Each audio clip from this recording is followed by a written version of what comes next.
I checked my watch as I walked up to the door. 10 minutes late. I had been babysitting for them for 6 months. I was sure they wouldn't mind. Mr. Lopez answered the door. "Hey, I'm sorry, I'm late. I started to say, but stopped when I saw him. His face was soaked with sweat, and he looked slightly agitated. "No problem at all. Come inside."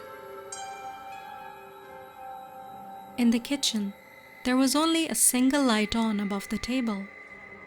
At it, Mrs. Lopez was writing something feverishly on a slip of paper. "I'll be right back. I have to say goodbye to Denise."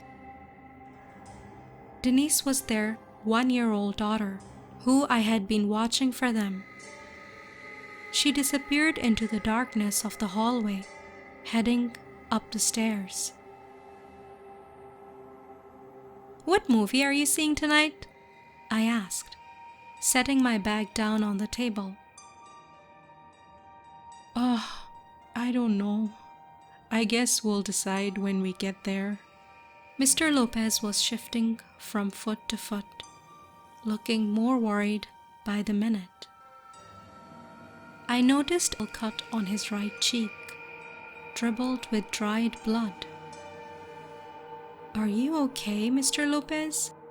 I asked, but before he could answer, I heard Mrs. Lopez returning from upstairs. We should get going." "Goodbye, Kitty," she said, pulling me into a hug. She tightened her grip for a moment, and I could have sworn I heard a soft sob. "Thank you for everything," she said with great difficulty. She began to say something else, but her husband grabbed her and dragged her out the door. Before he closed it, he gave me a mournful, almost apologetic look. Then he closed it, and I was alone in the dark house.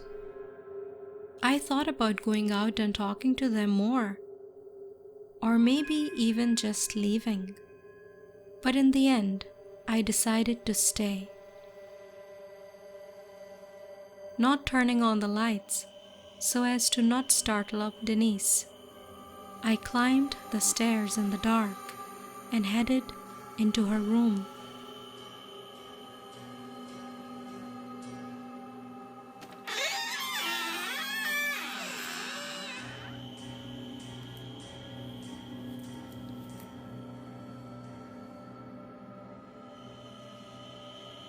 I approached the crib and was about to lift her up when I saw a note lying on top of the blanket. I read it by the street light that glared through the window. "Katie, I'm so sorry. He broke in while we were getting ready. He said he was going to kill us, do horrible things to Denise. He asked if we were expecting anyone, and we told him about you. It's an exchange. I'm so sorry. I hope that God will forgive me one day." Looking out the window, I saw them pulling out of the driveway. Mrs. Lopez was holding Denise.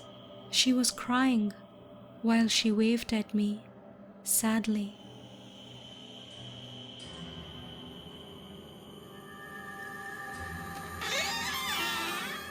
Huh?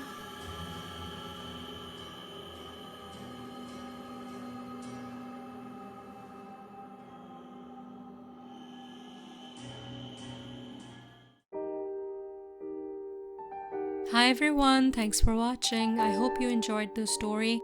I would like to say a big thank you to my 3-star subscribers who are supporting me on Patreon. Thanks a million for supporting me on Patreon. You can now connect with me on Instagram and Facebook, where I'm gonna post all the updates on my new stories. If you liked the video, don't forget to comment and subscribe to my channel. I'll see you again with another creepy story. Until then, bye!